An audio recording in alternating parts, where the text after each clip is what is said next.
Welcome to Islington Mill and, the podcast series about the cultural life and times of one of the UK's most beloved artist-led creative hubs, Salford's Islington Mill.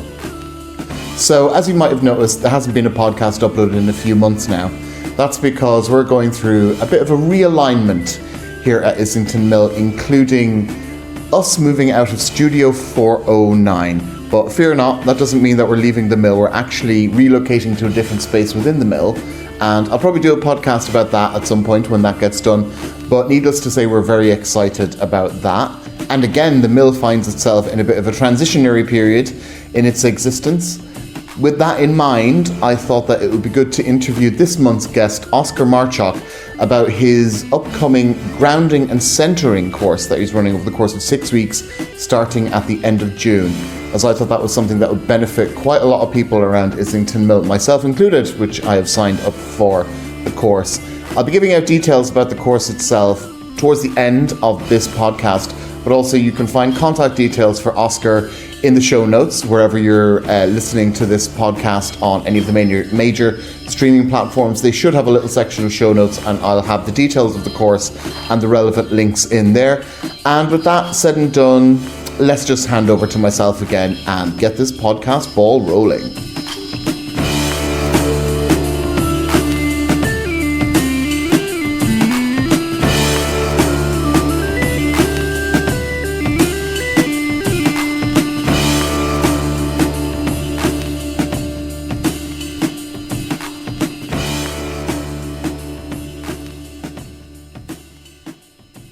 I am here in Studio 409 with a special guest for this month's edition of Islington Mill. And would you like to introduce yourself?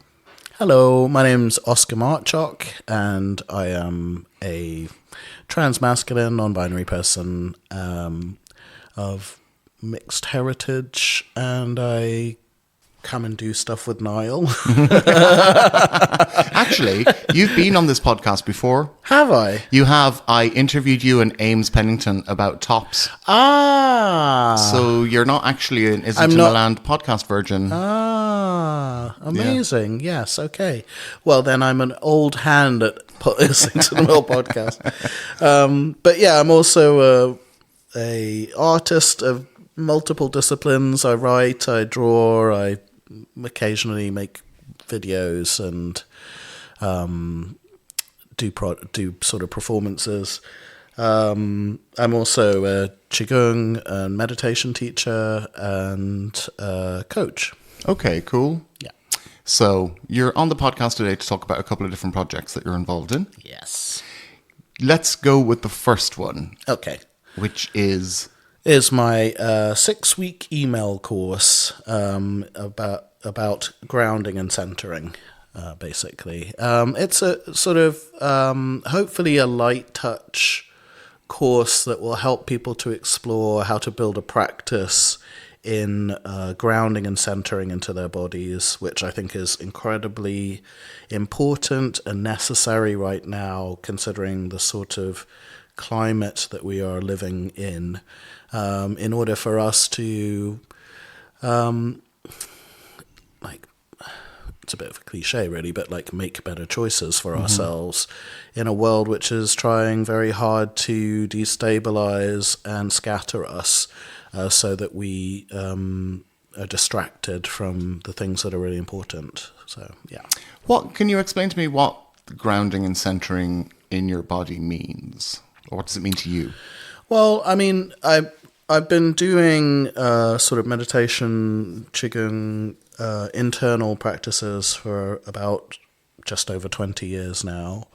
I first got introduced to them seriously in sort of around 2002, 2003. I've always done martial arts, so I've kind of skirted around it in a sort of more superficial way. But basically, these are practices that help us to sort of unify the non-verbal and the verbal parts of ourselves. And in today's sort of vernacular, you talk about embodiment or somatics, which is really where the kind of Western development of these ideas has sort of sprung from. But essentially, we're looking at how do we sort of unify the conscious and the unconscious so that we have full access to ourselves in our lives, essentially. What I also want to ask you now is, and I think I do have an awareness of this, but I would like to get you to speak on it, is how modern culture dissociates us from our bodies. Yeah. How do you see that happening? Well, the focus on a lot of the focus, what we're educated into through stories and sort of modern capital colonial culture, is a lot about external validation and ignoring the body, treating the body like it's just an unconscious machine, essentially, and not allowing ourselves time and practice to start to tune in to things that are going on inside us. In fact, we're taught to be afraid of our bodies in a lot of ways, to be at war with it. Okay, yeah. It doesn't, the sort of limitless potential of the mind is sort of celebrated, and the sort of finite, unlimited potential of the body in terms of performance and that sort of stuff is really sort of seen as a negative, whereas in the mixing of the two is the sort of potential for something that's deeply precious and very meaningful. It gives us dimension, richness, a real sense of purpose in our lives, which you can't get from just thinking. Okay. And that's what a lot of modern culture does. It celebrates the logicking, the thinking, the visualizing, rather than the experiencing, the tasting, the sensing through the world. And a lot of the kind of embodied or physical experience of our bodies is either, like I said, devalued or mythologized. And so in both ways, they're inaccessible to us because what is not encouraged is the experience, the practice. Could you give an example of how, because I think I have ideas about this and I'll chime in if they resonate with me, but could you give some practical examples of the way that modern culture does try and dissociate us from our bodies? You mentioned there about like sensory perception. Yeah, I mean, basically, what we're talking about is building a sort of stability and a listening skill into the body. So ultimately, what we're looking at here is like the brain, which is our sort of most celebrated kind of focus, if you like. The brain doesn't feel or see or taste or hear. It's an interpreter of senses.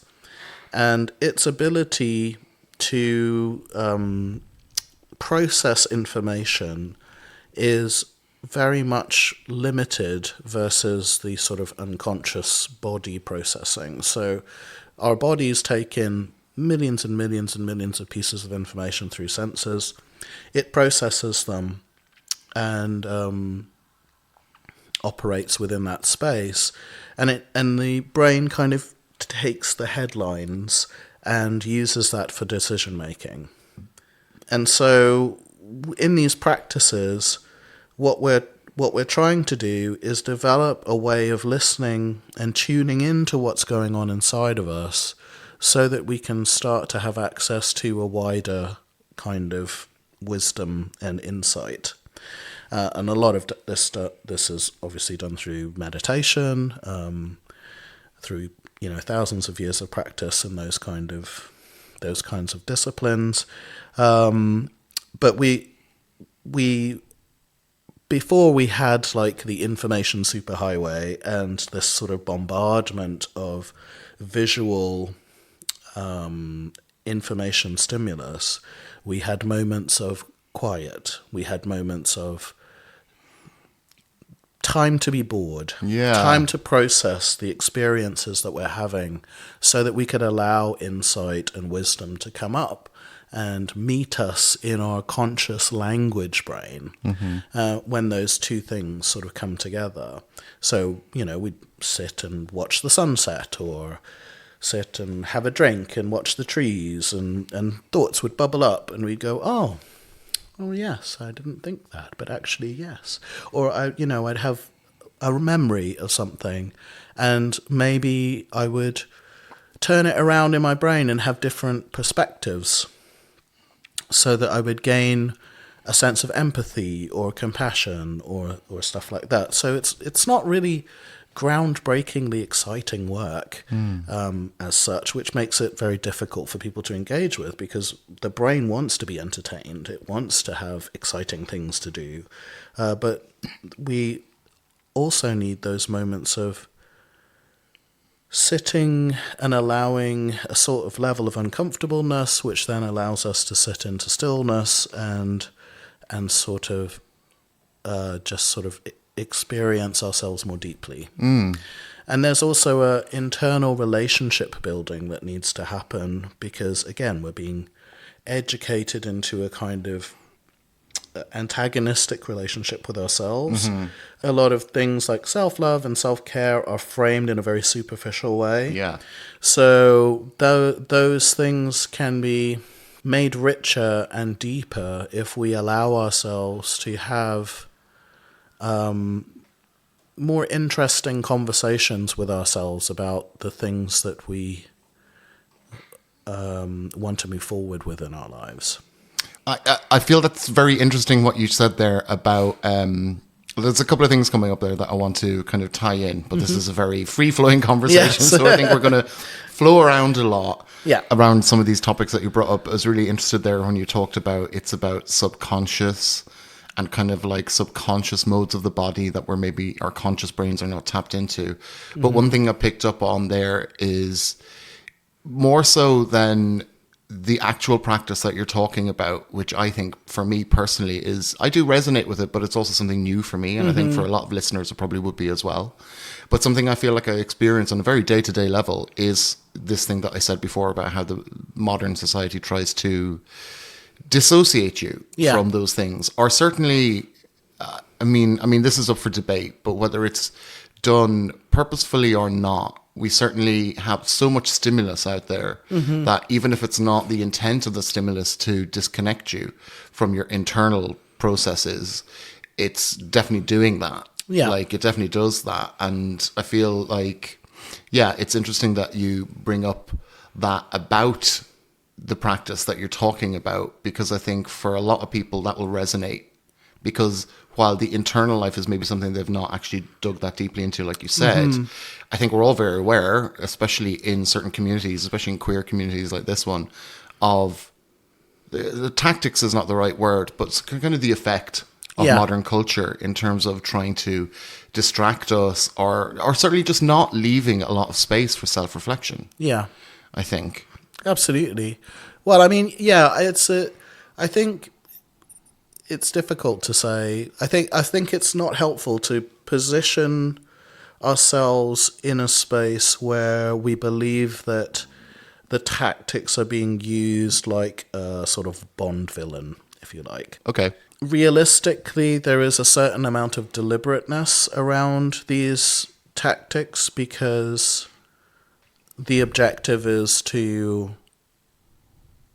make us make more sales, or to distract us from a particular piece of information, or to undermine our self-worth in order to sell us something, or to make us look over there because they don't want us to look over here at something.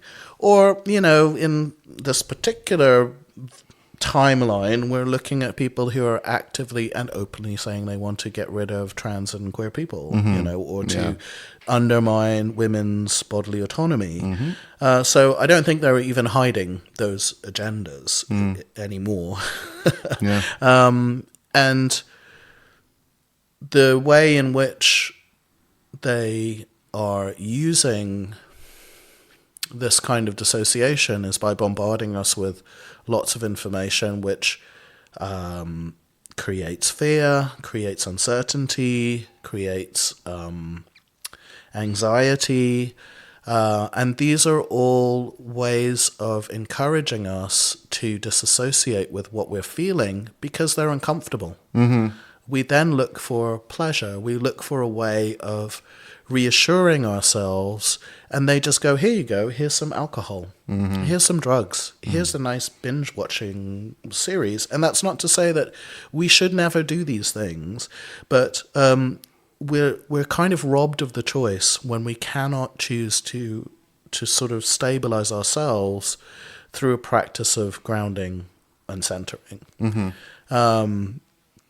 So for me, at least, these practices have been ones that have helped me to survive through a drug addiction, mental health problems, severe depression, transitioning, multiple iterations of homelessness. I don't think I would be in this position as I am, this human being, if I hadn't have had access to these practices. I'd be a very different version of myself, one I don't know if I would be very proud of, but that's kind of by the by.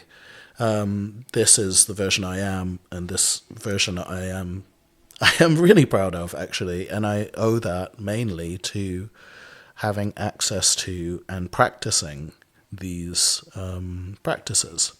And what I've learned over time is that these practices are very mundane. I see them in people. I see people doing these things without necessarily understanding that they're doing them. So my grandmother, for instance, I remember as a child sitting with my grandmother in the back garden, and she would just be sitting, maybe eating some cheese or having a drink or something. And I remember asking her, what are you doing? And she just would be like, I'm just having some time to sit. Which seemed, as a child, seemed like very confusing. I was just like, why? Why are you just sitting here? Like, what's the point of this? But that is, ultimately, she's reconnecting with herself, processing her day, having access to her senses, being in nature, all of these things. And so, I think instinctively we know that these are things that help us to reclaim ourselves in a world that's constantly trying to rob us of ourselves.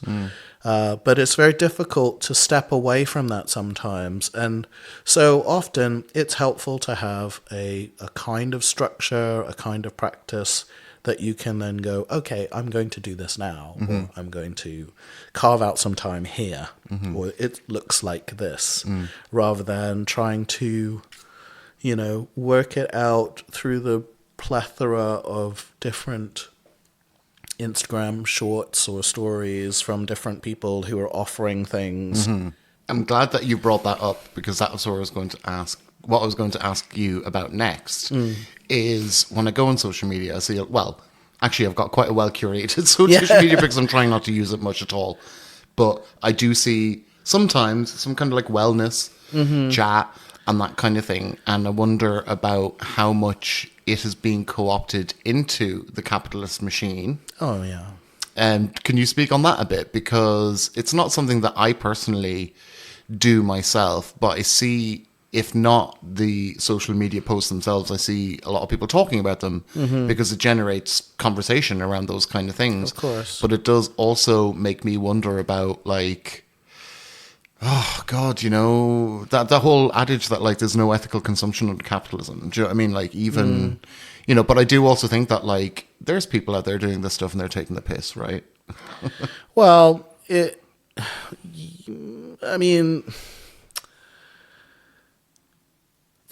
problem is that we're basically working within a societal framework that devalues everything that makes us human. Okay. So if we are looking at practices that are whose main purpose and focus is to help us to regain our humanity, we have to also work with our own internal prejudices first. Okay. Right. So often what happens, And I think very much in the social media vein, we have a performance of the practice rather than a demonstration of the practice. Yes. And it's very difficult if you've grown up in a world where you're taught that emotions are wrong, that hippies, all of this stuff is hippie stuff. It's like frou-frou, woo-woo things, right? We give them silly names. We laugh about Lululemon leotards and all of that sort of stuff. And then there is the very real appropriation of thousands of year old practices by people who do not have a connection to the culture, do not have a connection to the sort of roots of the practice, and do not respect the roots of the practice either. They are on a very much a commercial venture using this because loads of people will buy it. So there is definitely that, but there are also teachers who are really doing their best to try and communicate the practice in an accessible way to people, and encourage them to continue to practice. And this is the thing, like, you're in a society again which is taught that if you have a problem, if you have an illness, you should take a pill and the pill will fix it, and then you don't have to worry about it anymore. And what a lot of teachers are trying to do is the very difficult work of encouraging people to build lifelong habits into a practice which is not terribly exciting for a lot. It's like it's not a adrenaline-packed, fun-filled ride to sit in quiet with yourself, especially if yourself is not feeling very happy or all of these different things. You're facing into things which you're taught you shouldn't do. So there's like layers and layers of angst, maybe, or dissatisfaction. If we're looking at perfectionism, as something that people aspire to, this is the antithesis of that in many ways. To allow ourselves to be flawed and messy and human, and yet at the same time to still strive for whatever is our best, without punishing or torturing or abusing ourselves, in order to be fully ourselves and available to other people in that way. And there's also understanding that the practice does not exist in isolation. The whole point of the practice is for you to interact with life and other people and to be your best self in that way, which sometimes might be a bit messy, might not be the best, might not be what you want it to be. But it's still alive and rich and exciting in a different kind of way. I really like how you clarified that, actually, because for me, in my brain, what that's thinking now is that, it's about, I think we can consume media about this kind of thing and think that we're doing this kind of thing. But it's not the same thing, because all capitalism is telling us is that we just consume. Exactly. So just consume as much media as you can about this thing makes you feel like you're doing this thing when you're not. So with that in mind, can you share a bit about what your practice entails? So my personal practice. Well, yes, but also I do want you to talk about the course that you're doing. So let's talk about the course. So essentially what I have is 6 weeks of emails and audio of the emails. So for people who don't like reading lots of emails, they can also listen to it.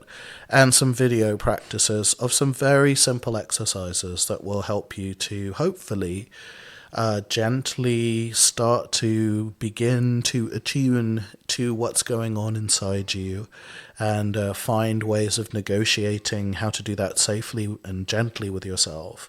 And I'm also encouraging people to, during that time, to journal.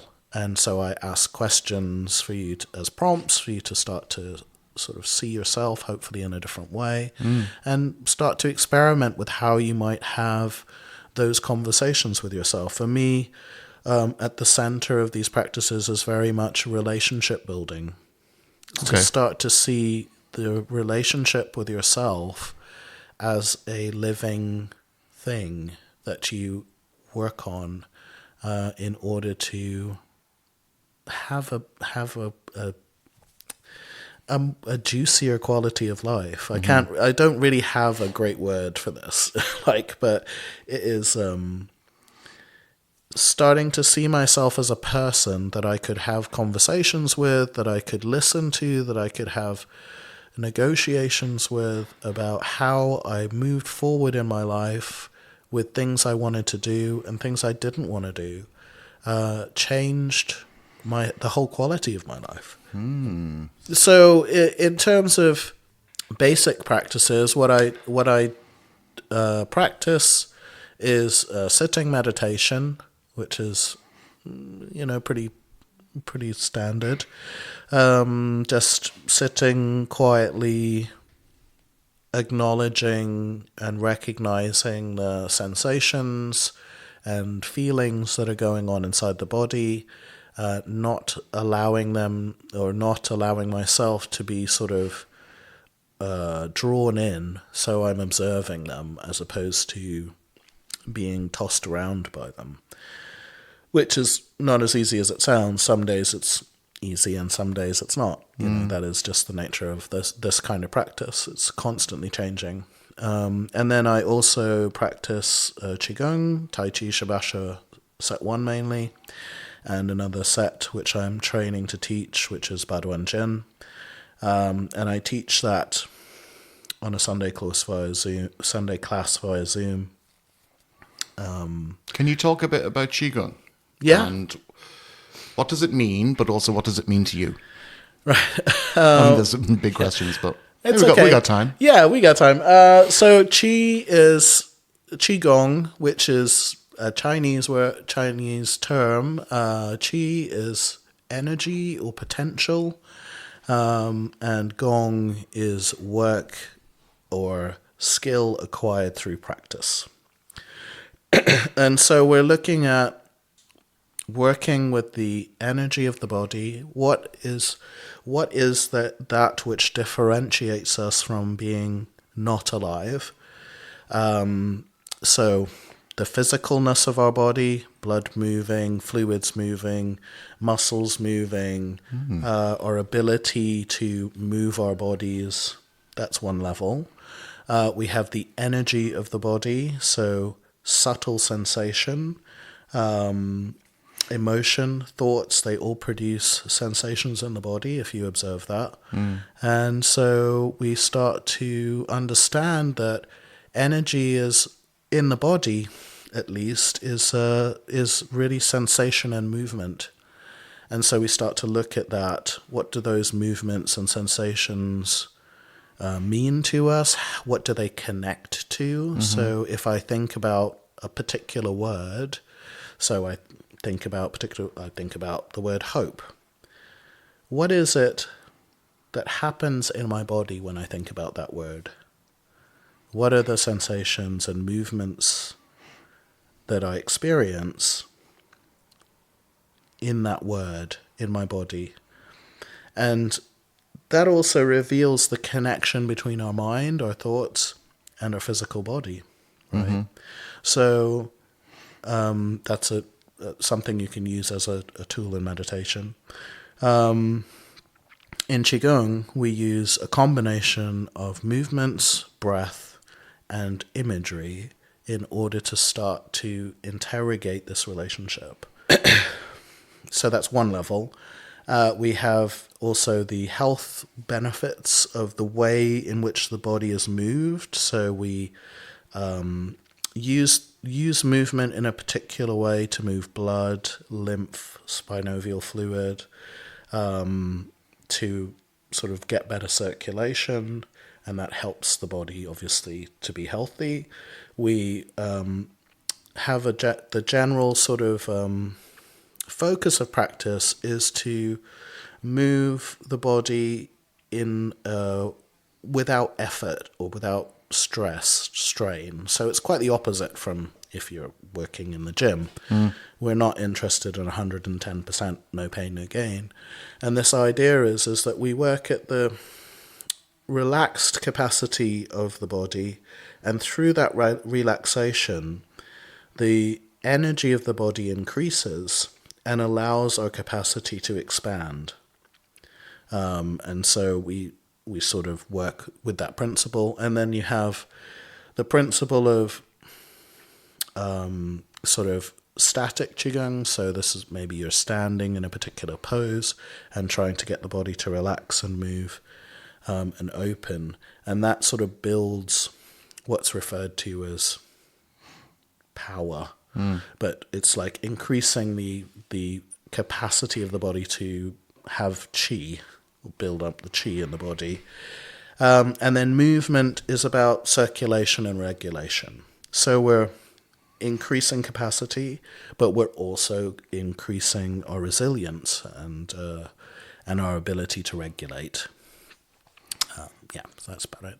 Yeah, so I really resonated there with what you were talking. Well, there was a couple of things that came up there, but the thing that really resonated with me was when you're talking about feelings, because I like both sensational feelings, but also emotional feelings, because I just don't feel like we have a language to talk about that stuff in the West at the moment. As in, we are currently living in the West, so I'm talking about where we're living right now.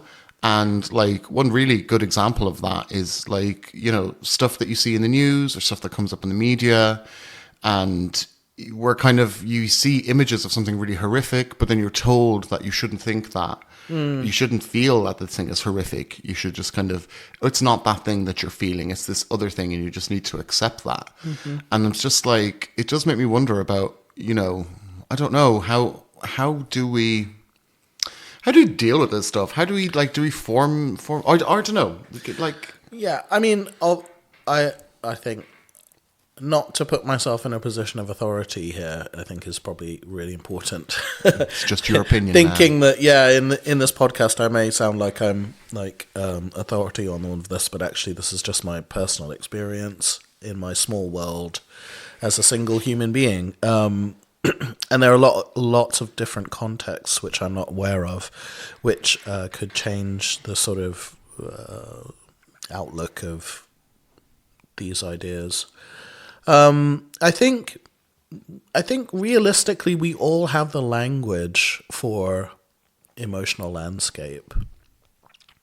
We have that in art, we have that in poetry, we have that in fiction, we have that in images, we have that in storytelling. Like, can I just interrupt to say, oh my God, you just perfect example. Why is AI art so shit? Because it does have an emotional capacity.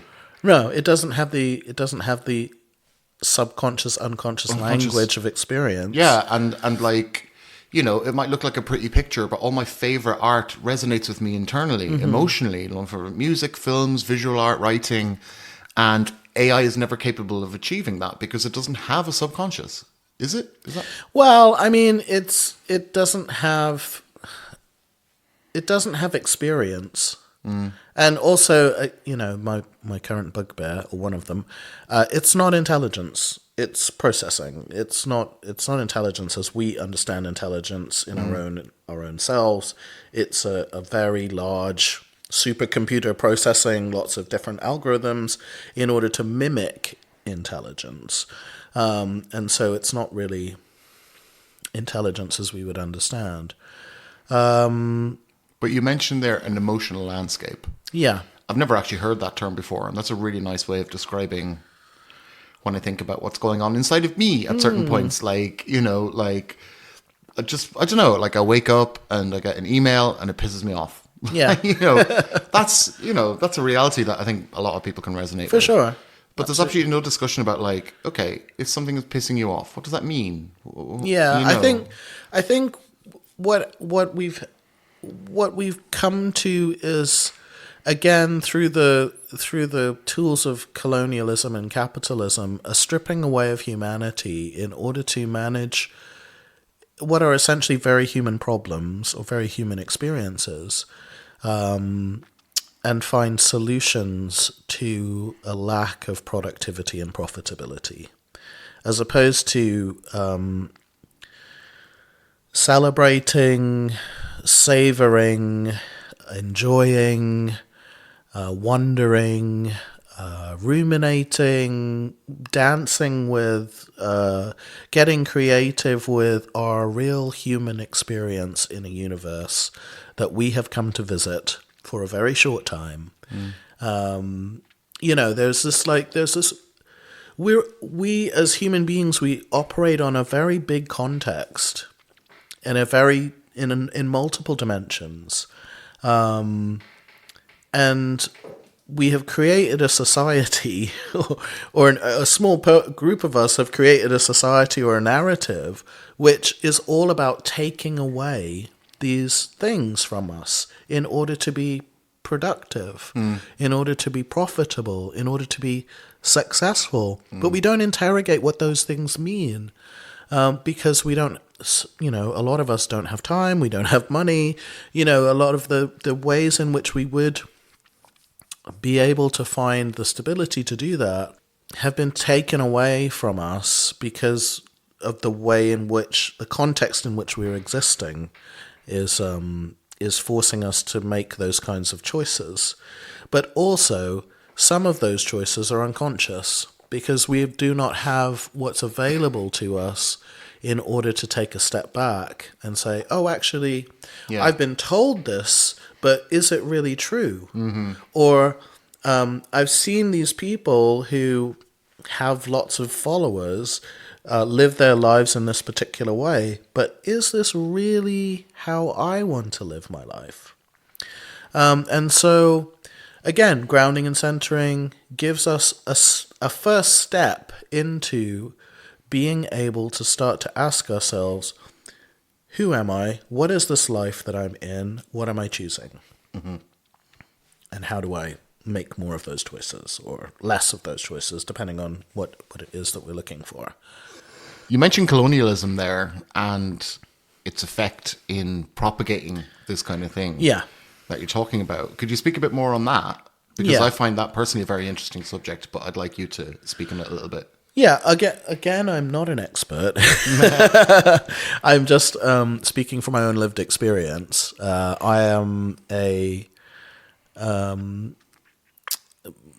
mixed race person. My father is grew up in Trinidad during the time that it was a colony of Britain, and is part of a diasporic community.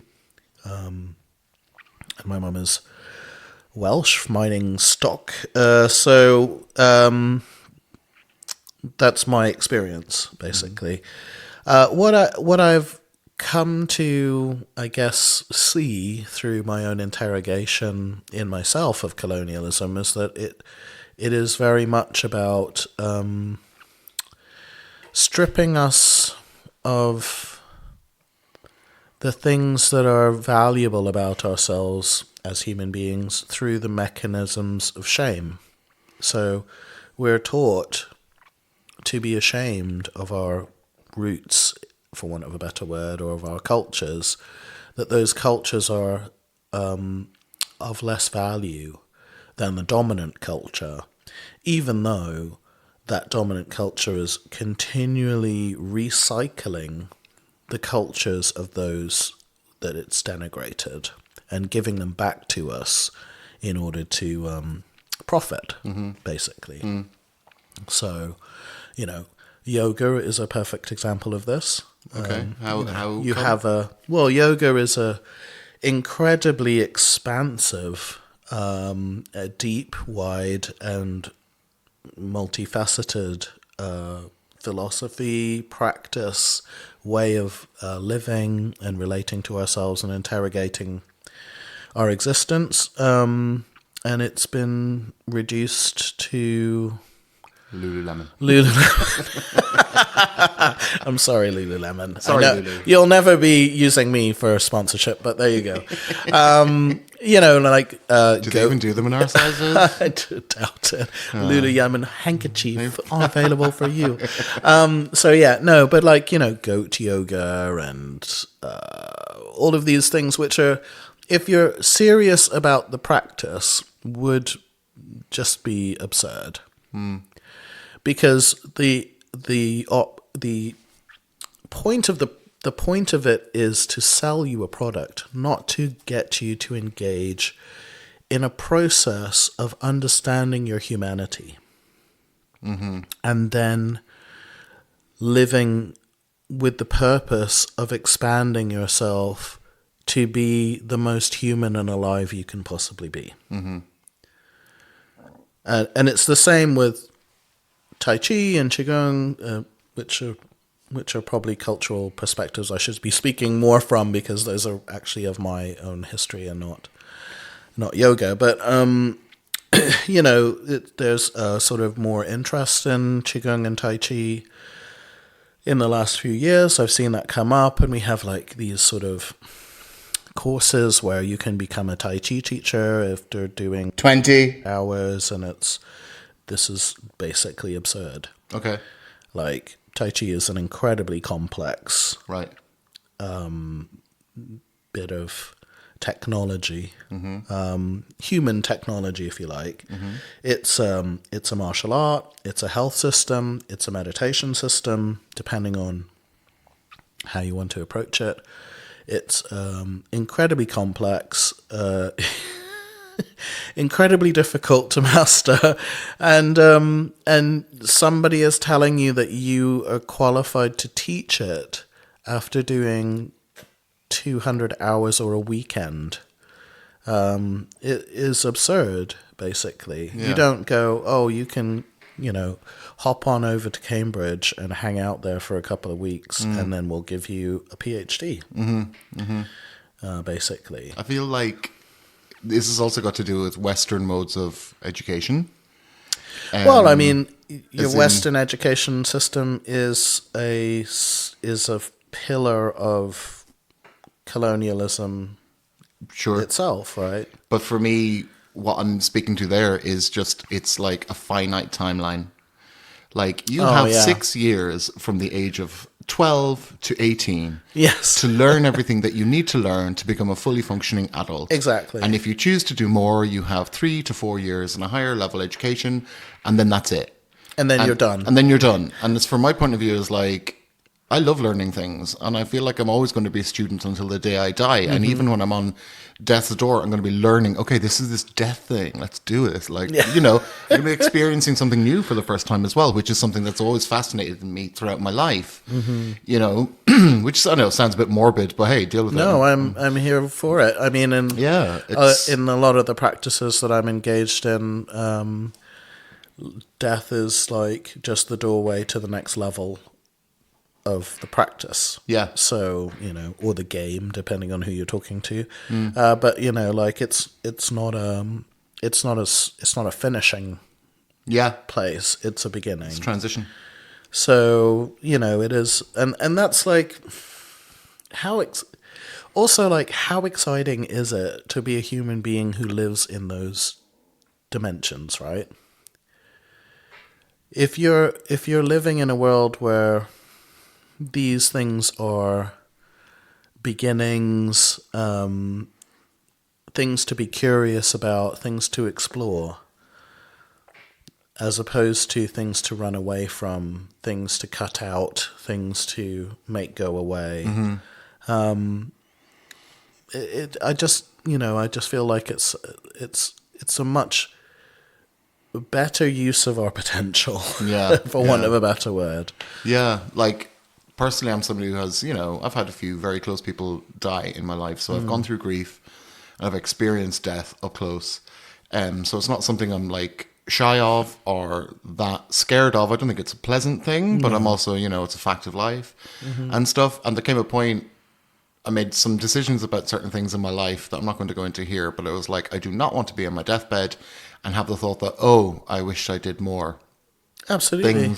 This thing in particular. So I'm actually going to go and do those things now, because I like those things and those things are good. And this is what I want to do here on the planet while we have this finite time here on the planet.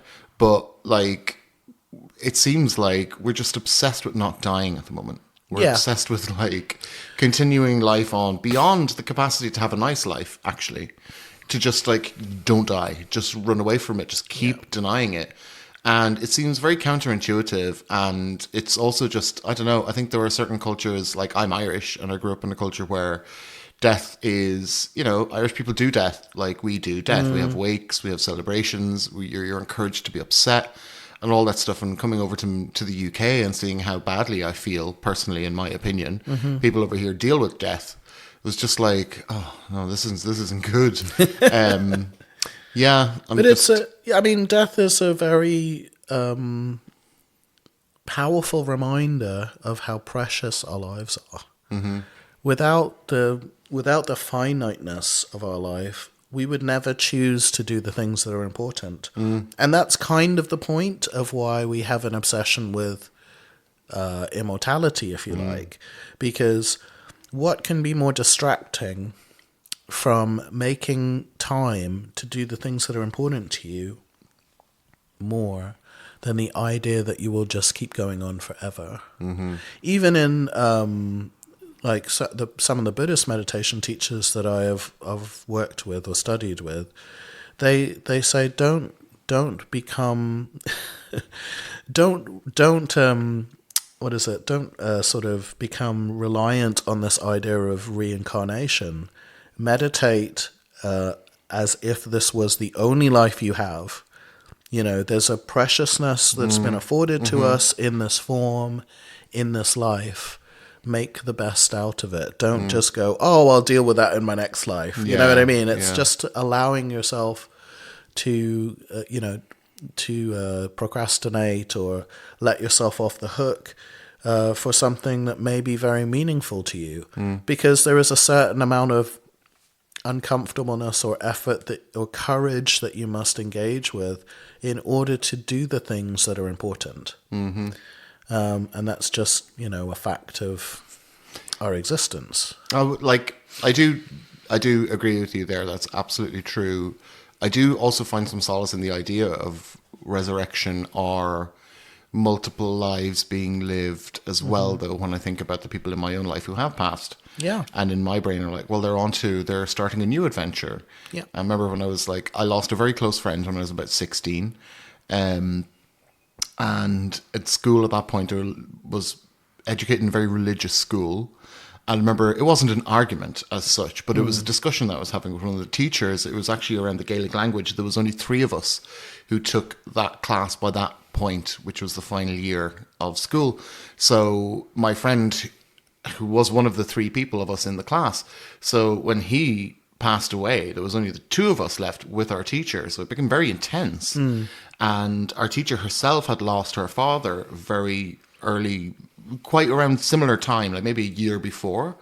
So we had some discussions around life and death, and I remember her asking me, like, what do you think happens when you die? And I said, like, I like the idea of the Buddhist thing of you're resurrected and stuff. And we had a disagreement about that because she's Christian, or she was Christian at that point, Catholic, to be more precise.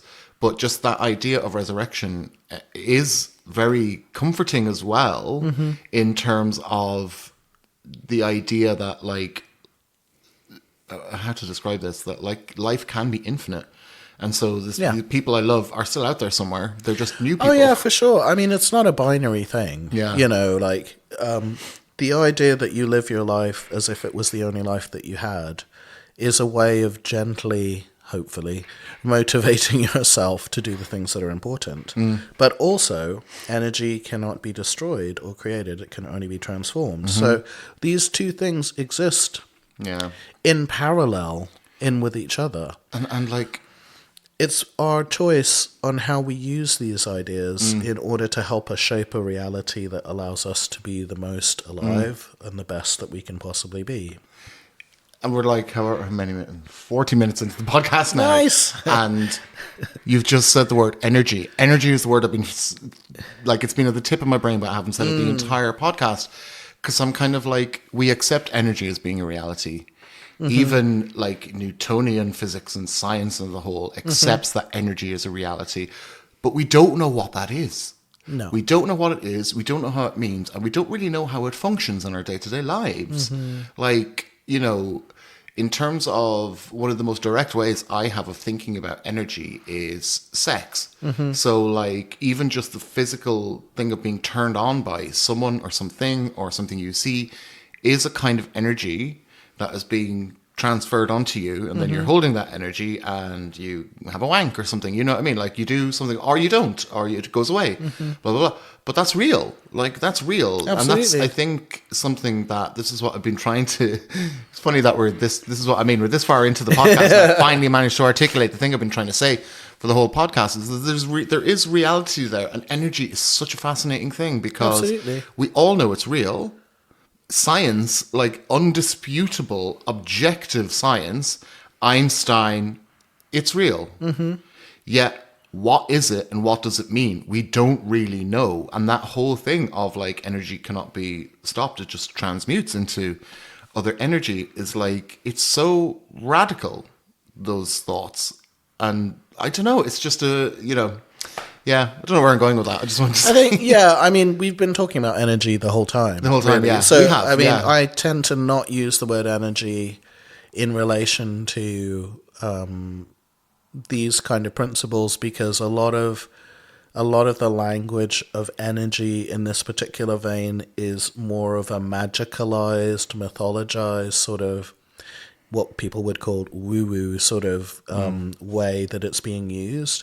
And in essence, energy is a very mundane thing. Okay. Right? We're alive. We're full of energy. We have electrical impulses moving through our body to tell us how to move, what we feel, our sensations. It's as mundane as dirt. But in order to sell you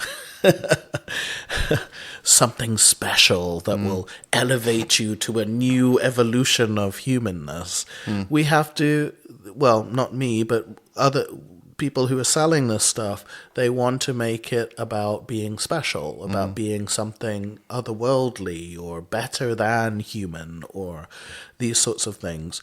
And it's just not. It is. I was very lucky because my first meditation teacher was a very grounded person, and I've been very lucky to have very grounded teachers who went on a rant one time, which he did quite a lot, about people who were trying to make themselves superhuman. And this is just a caution, basically a caution for us not to get fixated on this sort of idea of having superpowers. And he said at the end of it, the epitome, the pinnacle of what you can be is to be the most human you can be. You're a human being. Why are you trying to be not human when you are a human being? That is the thing that you should be aspiring to. Yeah. And it really struck a chord in me because up until that point, I was trying to be superhuman. I was trying to be better than human beings. And when I started to ask myself, what is it to be human? That was a completely different world that opened up to me. Yeah. And it was a much more forgiving, a much kinder, a much more open and sometimes messy, sometimes frustrating, but it's more inclusive. It's less binary. I don't get rid of things now. It's a world of or, a world of and rather than a world of or. And that's it's been such a great journey, which I hope to continue for many years to come. And this seems like a great place to end the podcast. Yay! Can you remind us then about your course and how Yes. to get in touch with you, how to find you, and also if people are interested in signing up to the course, how to do this? Okay. So my course is Centering and Grounding. It's a 6-week email course. It should be launching at the end of June.